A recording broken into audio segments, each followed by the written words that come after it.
भारत और समकालीन विश्व, इसमें क्या क्या है देख लेते हैं। कंटेंट को देख लेते हैं, उसके बाद मैं अध्याय को शुरू करता हूँ। जैसा कि आप यहाँ देख पा रहे हैं, 2 खंड में बटी हुई है। भारत और समकालीन विश्व के बारे में हमको पढ़ना है, तो 2 खंड में बटी हुई है, खंड 1 और खंड 2।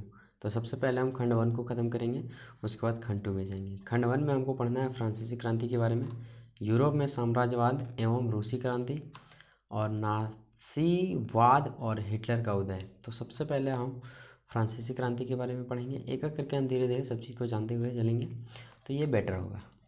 तो आइए चलते हैं फ्रांसीसी क्रांति में।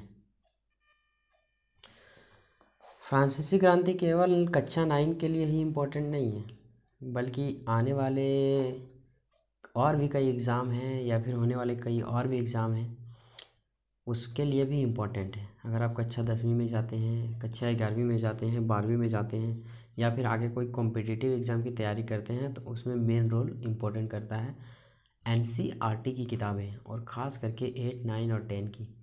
तो आप जब इसको पढ़ें तो सिर्फ एग्ज़ाम में उत्तीर्ण होने के लिए ना पढ़ें, अच्छे से पढ़ें। तो मैं बेसिकली इस वीडियो को इसलिए बना रहा हूँ क्योंकि बहुत सा बच्चों का क्वेरी था कि सर अब तो एग्ज़ाम OMR में होते हैं, ऑप्शनल होते हैं, टिक लगाने वाले होते हैं, तो उस पे हम कैसे पढ़ें। तो आज मैं इस वीडियो में आपको वही बताऊंगा कि कैसे पढ़ेंगे। तो बेसिक इस चैप्टर के बारे में मैं बता देता हूँ, थोड़ा सा डेमो दे देता हूँ।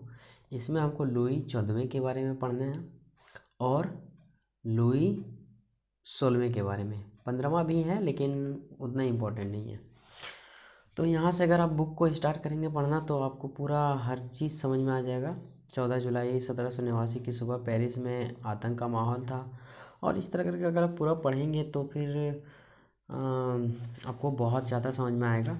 लेकिन आपको उतना पढ़ने की ज़रूरत नहीं है। मैंने आपके लिए न्यूमेरिकल क्वेश्चन बनाए हैं, जो कि मैं आपको इस वीडियो में समझाता चलूँगा, और इस चैप्टर के माध्यम से वो सारे क्वेश्चन लिखवाता चलूँगा जो आपके एग्ज़ाम में महत्वपूर्ण होने वाला है। तो चलिए शुरू करते हैं वीडियो को और चलते हैं अपने एग्ज़ाम के महत्वपूर्ण क्वेश्चन की ओर। तो पहला क्वेश्चन है, लुई 16वें कब फ्रांस की गद्दी पर बैठा? आंसर है 1774। जब आप बुक को पढ़िएगा तो आपको पार्ट बाय पार्ट पूरा आंसर मिलते चलेंगे, ठीक है। तो मेरा आपसे अनुग्रह है कि इस क्वेश्चन आंसर को करने से पहले आप एक बार बुक को ज़रूर पढ़ लें, आपको बहुत अच्छा समझ में आएगा। लुई 16वें कब फ्रांस की गद्दी पर बैठा? तो 1774 ईस्वी में। आगे के क्वेश्चन देखें तो आइए, लुई 16वें जिस समय गद्दी पर बैठा उस समय उसकी उम्र क्या थी? तो उसकी उम्र थी 20 वर्ष। जी हाँ, केवल 20 वर्ष की उम्र में वो गद्दी पर बैठ गया था। ये बहुत ही महत्वपूर्ण बात है कि 20 वर्ष की उम्र में गद्दी पे बैठना और अच्छे से शासन चलाना। आगे क्वेश्चन है, लुई 16वें का विवाह कहाँ की राजकुमारी से हुआ? ओबियसली बात है, अगर कोई बंदा है तो उसका शादी तो होना ही है, विवाह तो होना ही है। तो ये इम्पोर्टेंट क्वेश्चन इसलिए हो जाता है क्योंकि लुई 16वें ये बने थे राजा, तो विवाह भी हुआ होगा। डेट पूछा है और जगह पूछा है कहाँ का रहने वाला था और कहाँ से शादी हुआ था। तो लुई 16वें का विवाह कहाँ की राजकुमारी से हुआ था? तो इसका आंसर है ऑस्ट्रिया की राजकुमारी मेरी एंटेनोएनेट से। ऑस्ट्रिया की राजकुमारी थी और मेरी एंटेनोएनेट थी। अगला क्वेश्चन है, जिस समय लुई राजा बना उस समय राजकोष था? कहने का तात्पर्य ये है, जिस समय लुई राजा बना उस समय राजकोष कैसा था? राजकोष पूरी तरह खाली हो चुका था। बिल्कुल भी ये बहुत बड़ी चुनौती थी लुई 16वें के लिए कि जिस समय वो 20 साल के करियर में तो सबसे पहले राजा बन जाता है और उसके बाद उसके राजकोष में कुछ नहीं बचता है। आप जब बुक को पढ़ेंगे तो उसमें पता चलेगा कि राजा की शान और शौकत दिखाने के लिए उसमें सारे पैसे उसके खर्च हो जाते हैं, जिस कारण उसके पास एक भी धन नहीं बचता और उसका राजकोष जो है सो खाली पड़ जाता है। क्वेश्चन नंबर 5, फ्रांस ने अमेरिका के कितने उपनिवेशों को ब्रिटेन से आज़ाद करवाया? तो 13 उपनिवेशों को फ्रांस ने। आगे चलते हैं। क्वेश्चन नंबर 6, 1774 के दौरान फ्रांस में चलने वाली मुद्रा कौन सी थी? तो मुद्रा थी लिव्रे मुद्रा। अभी जैसे होती ना भारत की मुद्रा कौन सी है, तो रुपया है, बांग्लादेश की टाका। तो हर एक देश में जो मुद्रा चलती है उसका एक नाम होता है। जैसे हमारे भारत में चलता है रुपया, बांग्लादेश की टाका, उसी तरह फ्रांस में चलती है लिव्रे। जी हाँ, लिव्रे मुद्रा चलती है। आगे एक इसी से रिलेटेड क्वेश्चन है कि लिव्रे क्या है? तो लिव्रे फ्रांसीसी मुद्रा है।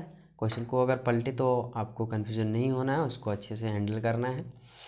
आगे क्वेश्चन है, फ्रांसीसी सरकार ने लिव्रे नामक मुद्रा को कब बंद कर दिया? तो देखिए, एक क्वेश्चन बनता है कि कब बंद कर दिया। तो बंद किया था 1794 ईस्वी में, उसको बंद कर दिया था।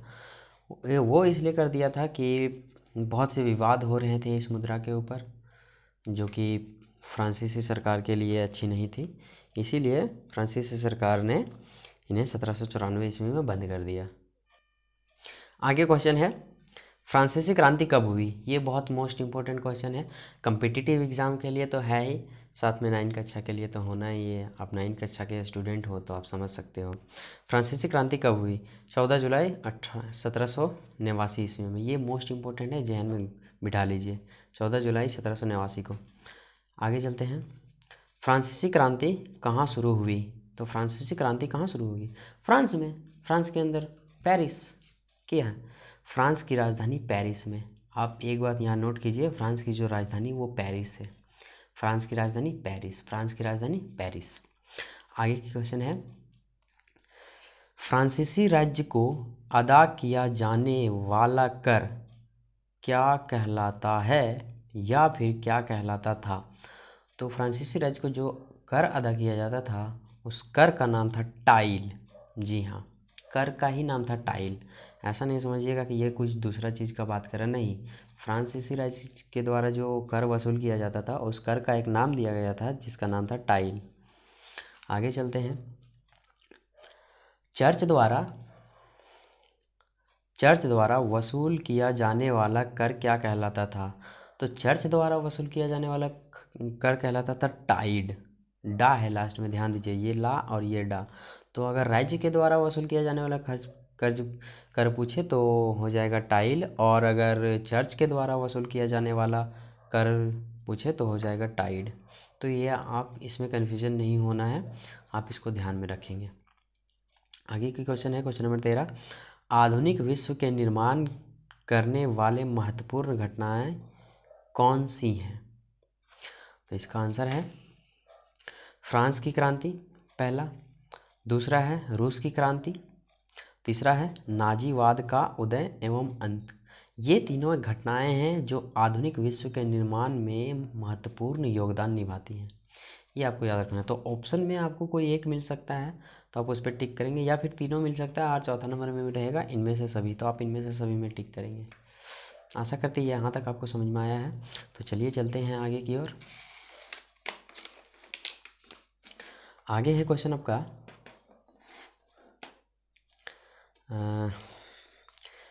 स्टेट नेशनल की नियुक्ति कब की गई? तो 1789 में। बताते चले स्टेट नेशनल की नियुक्ति क्यों ज़रूरत पड़ी। लुई 16वें के द्वारा ये नेशनल की नियुक्ति की गई है, क्योंकि अकाल पड़ गया था और बहुत सी विरोध भी होने लगे थे, जिस कारण हमें स्टेट नेशनल की नियुक्ति करनी पड़ी। और सन 1789 ईस्वी के दौरान लुई 16वां के द्वारा ये नियुक्ति की गई है। तो अगर ये क्वेश्चन पूछेगा स्टेट नेशनल की नियुक्ति कब की गई, तो 1789 ईस्वी में। क्वेश्चन नंबर 15, ऐसी चरम स्थिति जब जीवित रहने के न्यूनतम साधन खतरे में पड़ जाते हैं उसे क्या कहते हैं? तो उसी कहते हैं जीविका संकट। जब, क्वेश्चन का मतलब समझा देते हैं, जब जीवित रहने के साधन कम पड़ जाते हैं तो उस स्थिति को क्या कहते हैं? तो उस स्थिति को हम क्या कहेंगे? जाहिर सी बात है, जीविका संकट कहेंगे। सिंपल है। आगे चलते हैं। क्वेश्चन नंबर 16, सन 1715 ईस्वी तक फ्रांस की जनसंख्या कितनी थी? ये बहुत मोस्ट इम्पोर्टेंट है, जो कि आपको याद रखना है। याद रखिएगा, सन 1500 ईस्वी में फ्रांस की जनसंख्या 2.3 करोड़ थी। जी हाँ बच्चों, 2.3 करोड़। आगे चलते हैं, जो कि बाद में बढ़ करके बहुत ज़्यादा हो जाती है। तो आगे क्वेश्चन उस पर भी बनता है। आइए देखते हैं कैसा क्वेश्चन बनता है। सो क्वेश्चन है, सन 1789 में फ्रांस की जनसंख्या कितनी थी? अब देखिए, यहाँ 15 पूछा, यहाँ 89 पूछा, तो जाहिर सी बात है 15 और 89 के बीच में दरमियान में बढ़ेंगी। तो कितनी बढ़कर हो गई? तो देखिए, पहले थी 2.3, अभी हो जाते हैं 2.8 करोड़। तो आप इस बात को ध्यान में रखें। अगर 15 में पूछे तो 2.3, और अगर 89 या 89 में पूछे तो 2.8 करोड़। बच्चे इसमें बहुत कन्फ्यूजन होते हैं और गलत OMR में टिक करके आ जाते हैं, तो आपको ये भूल कभी नहीं करनी है। आगे बढ़ते हैं। क्वेश्चन है, किस खाद्य पदार्थ की कीमत बढ़ने पर फ्रांस की जनता ने जमकर इसका विरोध किया? तो देखिए, एक समय ऐसा आता है कि खाने के लाले पड़ जाते हैं फ्रांस के अंदर उस समय, और महंगाई इतनी बढ़ जाती है कि पूछो नहीं। महंगाई बढ़ने के कारण क्या होता है कि लोगों का आमदनी सीमित हो जाता है और महंगाई बढ़ते चले जाता है, जिस कारण सबसे ज़्यादा इफ़ेक्ट पड़ता है, सबसे ज़्यादा प्रभाव पड़ता है वहाँ के खाद्य पदार्थ पाव रोटी पर, जिसकी कीमत बहुत ज़्यादा 2 गुनी से 3 गुनी हो जाती है ना। तो वही क्वेश्चन बनता है, किस खाद्य पदार्थ की कीमत बढ़ने पर फ्रांस की जनता ने जमकर इसका विरोध किया? कीमत बढ़ेगी तो जनता का तो विरोध होगा ही। तो किस खाद्य पदार्थ पर अगर पूछे तो पाव रोटी पर। पाव रोटी एक ऐसा खाद्य पदार्थ है जो वहाँ का सेलिंग बहुत ज़्यादा होता था, और इसी के कारण इस पे 2 से 3 गुना मूल्य इसका जो है सो बढ़ गया था। तो एक क्वेश्चन बन जाता है उस पर कि कौन से खाद्य पदार्थ पर सबसे कीमत ज़्यादा बढ़ी थी जिसके कारण जनता ने विरोध किया था? तो वो खाद्य पदार्थ है पाव रोटी। जी हाँ, पाव रोटी, जो हम लोग आज के बेसिस पे डेली यूज़ करते हैं बहुत ही सस्ते कीमत में। कितनी हंसी वाली बात है ना कि उस समय पाव रोटी की कीमत बढ़ गया और जनता विरोध कर रही है, और अभी का समय देखिए। तो समय समय की बात है। अब देखिए, आगे का क्वेश्चन जाएंगे तो फ्रांस में बहुत सारे नियम थे, जैसे मतदान होगा तो बहुत से लोग इसमें वोट नहीं दे सकते हैं, बहुत से दे सकते हैं। तो एक उसी पे क्वेश्चन भी बनेगा। देखिए क्या बनता है, फ्रांस की 2.8 करोड़ जनसंख्या में से कितने लोगों को मताधिकार प्राप्त था? मतलब वोट देने का अधिकार था कितने लोगों को? तो वो मात्र था 40 लाख। देख सकते हैं आप यहाँ पे कि 2.8 करोड़ जनसंख्या है और 40 लाख को वोट दिया जाएगा। ये तो समझ लीजिए कि एक कुआं से लौटा पानी उठा लीजिए आप, पता भी नहीं चलेगा। आगे क्वेश्चन है, फ्रांसीसी क्रांति कब हुई? मोस्ट इंपॉर्टेंट क्वेश्चन है। क्वेश्चन नंबर 19 के बाद क्वेश्चन नंबर 20 देखिए, कितने लोगों को मताधिकार प्राप्त नहीं था? अब देखिए, 2.8 करोड़ जनसंख्या में 40 लोगों को 40 लाख लोगों को वोटिंग पर प्राप्त कर था, और अगर देखें उसका जस्ट अपोजिट तो 30 लाख लोगों को वोट देने का अधिकार नहीं था। आगे चलते हैं क्वेश्चन नंबर 21 में, फ्रांस में मताधिकार देने की आयु कितनी थी? तो वो थी 25 वर्ष, जो कि बहुत सिंपल सवाल है। आगे चलते हैं, फ्रांस में पुरुषों एवं नागरिकों के अधिकार घोषणा पत्र को ले बार्बिये ने कब बनाया? तो 1790 में। एक घोषणा पत्र होता है जो कि नागरिकों, वहाँ के पुरुषों और नागरिकों को, अन्य नागरिकों को अधिकार दिलाता है। जिस तरह अभी हमारे भारत देश में मूल अधिकार हैं, उसी तरह वहाँ कुछ अधिकार को लागू करने के लिए ले बार्बिये ने एक घोषणा पत्र तैयार किया और उसे 1790 ईस्वी में प्रकाशित किया, जिसे पास भी किया गया है। इसी पे एक क्वेश्चन बनता है, तो वो है 1790 ईस्वी में। लेकिन ये किसके द्वारा किया गया था? ले बार्बिये के द्वारा। ले बार्बिये एक इतिहासकार रहे हैं फ्रांस के इतिहास में। आगे के क्वेश्चन चलते हैं, नेशनल असेंबली ने अब तक संविधान का प्रारूप तैयार कर लिया। नेशनल असेंबली ने अब तक, सॉरी यहाँ कब तक होता, कब तक, यहाँ होता कब तक, कब तक संविधान का प्रारूप तैयार कर लिया? तो वो था सन 1791 ईस्वी में। जिस तरह अभी हमारे भारत में संविधान है ना, बाबा भीमराव अम्बेडकर के द्वारा बनाया गया है। तो उसी तरह नेशनल असेंबली ने वहाँ पे, जिस तरह अभी हमारा संविधान सभा है, उसी तरह फ्रांस में नेशनल असेंबली का गठन किया गया था। तो वही बोल रहा है कि नेशनल असेंबली ने वहाँ का संविधान कब तैयार कर लिया, तो वो 1791 ईस्वी में संविधान को पूरी तरह से तैयार कर लिया था। उसी के पे एक क्वेश्चन बनता है, अगर पूछे कि नेशनल असेंबली ने संविधान कब तैयार कर लिया, तो 1791 ईस्वी में। आगे चलते हैं। आगे के क्वेश्चन है, नेशनल असेंबली के सदस्यों की संख्या कितनी। तो बताते चले, नेशनल असेंबली की सदस्यों की संख्या उस समय थी 745। हाँ, आरंभ में 745 तो था, पूछा है तो आप इससे अंदाज़ा लगा सकते हैं, पहले का ही बात कर रहा है। आगे क्वेश्चन है, फ्रांस के उपनिवेश दासों की मुक्ति कब हुई। तो देखिए, बहुत से ऐसे गुलाम थे जिसकी मुक्ति अनिवार्य थी और वो अंत में हुए, और वो भी लुई 16वें के शासनकाल में। तो देखिए कब हुआ, 1794 ईस्वी में जो है सो सारे दासों की मुक्ति कर दी गई।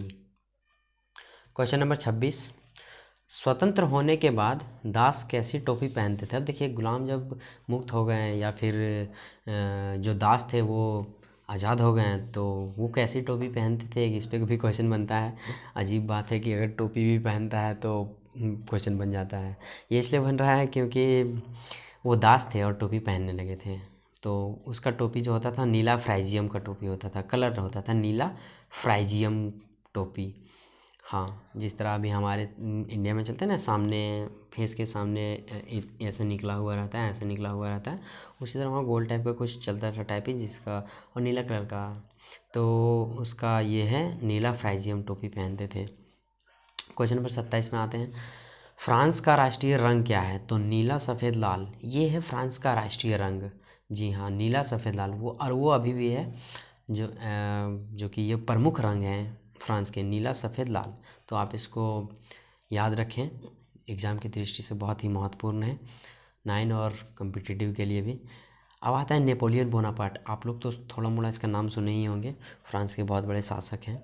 नेपोलियन बोनापार्ट कब फ्रांस का शासक बना। मोस्ट इम्पोर्टेंट क्वेश्चन है। आप चाहे पढ़ें या ना पढ़ें, लेकिन आपको ये जानना ज़रूरी है कि नेपोलियन बोनापार्ट 1804 ईस्वी में फ्रांस का शासक बना। तो आगे चलते हैं। आगे क्वेश्चन है, नेपोलियन बोनापार्ट की वाटरलू युद्ध में कब हार हुई। जी हाँ दोस्तों, आपको बताने की चाहत हो रही है हमको कि नेपोलियन बोनापार्ट अब पूरी लाइफ में मात्र एक बार हारे थे, जो कि वो थी वाटरलू की हार। इसीलिए ये क्वेश्चन इम्पोर्टेंट हो जाता है कि नेपोलियन बोनापार्ट कौन से युद्ध में हारे थे, तो वो वाटरलू, और कब हारे थे। तो यहाँ पे पूछा है कब हार हुई, तो वो हुआ था 1815 ईस्वी में। जी हाँ, 1815 ईस्वी में। अगर पूछे कि नेपोलियन बोनापार्ट की हार किस युद्ध में हुई, तो वाटरलू के युद्ध में। कब हुई, तो 1815 में। आइए आगे चलते हैं। किसने खुद को यूरोप का आधुनिकरणकर्ता माना है। यूरोप का आधुनिकरणकर्ता मतलब उसको लग रहा था कि यूरोप को मैंने ही बनाया है। वो कौन शख्स थे जो ऐसा सोचते थे, तो वो है नेपोलियन बोनापार्ट। जी हाँ, वो सोचते थे ऐसा कि यूरोप को मैंने ही बनाया है। तो उसी पे क्वेश्चन बनता है, अब देख सकते हैं। आगे क्वेश्चन है, वाटरलू युद्ध में किसकी हार हुई थी। अभी मैंने कहा था ना कि एक क्वेश्चन घुमा के पूछ सकता है, वाटरलू युद्ध में किसकी हार हुई थी। तो एकमात्र हार हुई थी वो है नेपोलियन बोनापार्ट की, जिसकी वाटरलू में हार हुई थी। आगे क्वेश्चन चलते हैं। आगे क्वेश्चन है, जेकोबिन सरकार के पतन के बाद सत्ता की बागडोर किसके हाथ में आ गई। तो वह मध्यम वर्ग के। देखिए वहाँ जेकोबिन कौन है, तो आप जब बुक को पढ़िएगा तो आपको अच्छा सा समझ में आ जाएगा, लेकिन मैं आपको शॉर्ट में बता देता हूँ। जेकोबिन वहाँ के लुई 16वें के दौरान में वहाँ के सरकार बनी, वो हैं, लेकिन इसका भी पतन हो गया। तो सत्ता का बागडोर आ गया मध्यम वर्ग के लोगों के बीच। बताते चले कि उस समय लुई 16वें के शासनकाल के समय पूरे फ्रांस के लोगों को 3 वर्ग में बांटा गया था, एक पादरी वर्ग और एक मध्यम वर्ग, और तीसरे वर्ग में व्यापारी, अमीर और बड़े बड़े ज़मींदार आते थे। तो वही है मध्यम वर्ग। बागडोर जब पतन हो गया, जेकोबिन सरकार से पतन हो गया, तो मध्यम वर्ग के हाथ में आ गया। आगे चलते हैं। जेकोबिन सदस्यों का संबंध किससे था। तो जेकोबिन सदस्यों का जो संबंध था, कम समृद्ध वर्ग के लोगों से था। जी हाँ, आगे चलते हैं। आगे है सेबेस्पियर सरकार ने कानून द्वारा किसकी सीमा निर्धारित की है? तो उसने एक ही निर्धारित सीमा की थी, वो थी कीमत एवं मजदूरी की। जी हाँ, कीमत एवं मजदूरी की सीमा जो है सो निर्धारित की थी। वहाँ उस समय होता था कि मन मर्जी चलता था, मतलब कि हम आपको काम करवा लिए और अपने मर्जी से पैसा देंगे, आप उसमें कुछ बोल नहीं सकते हैं। तो रोबेस्पियर सरकार जब आई तो उन्होंने क्या किया, मजदूरी की एक सीमा निर्धारित की ताकि मजदूरों के साथ अन्याय ना हो। आगे चलते हैं और ये हमारा क्वेश्चन लास्ट है जो कि बहुत ही मोस्ट इम्पोर्टेंट है। भारत के कौन से क्रांतिकारी नेता फ्रांस के विचारों से प्रभावित थे? से प्रभावित थे से प्रभावित थे भारत के कौन से क्रांतिकारी नेता फ्रांस के विचारों से प्रभावित थे? तो दो ऐसे नेता थे जो कि भारत से थे और फ्रांस के जो भी वहाँ कार्य हो रहे हैं, जो भी आंदोलन हो रहे हैं, उससे बड़े प्रभावित थे। पहले थे राजा राम मोहन राय जो कि धार्मिक नेता हैं, और दूसरा थे टीपू सुल्तान। ये दोनों नेताएं बहुत ही प्रभावित थे कि फ्रांस में आखिर ये चल क्या रहा है, हो क्या रहा है, हमें भी पता लगाना चाहिए। तो ये दोनों नेता बहुत प्रभावित थे। तो आशा करते हैं ये वीडियो आपको पसंद आया होगा, और पसंद आया हो तो एक लाइक कर दीजिए और वीडियो को शेयर कर दीजिए अपने फ्रेंड के साथ, अपने सभी ग्रुपों में, ताकि उन लोग भी इसका आनंद उठा सकें और आने वाले 2021 का एग्ज़ाम में अच्छा स्कोर कर सकें। अगर पसंद आया हो तो कमेंट बॉक्स में आप हमको बताइए कि आगे का वीडियो लाना है कि नहीं लाना है, अगला चैप्टर का वीडियो नहीं लाना है कि नहीं लाना है। आपकी सफलता ही मेरी सबसे बड़ा लक्ष्य है। तो आज के लिए इतना ही, मिलते हैं अगले वीडियो में। जय हिंद, जय भारत।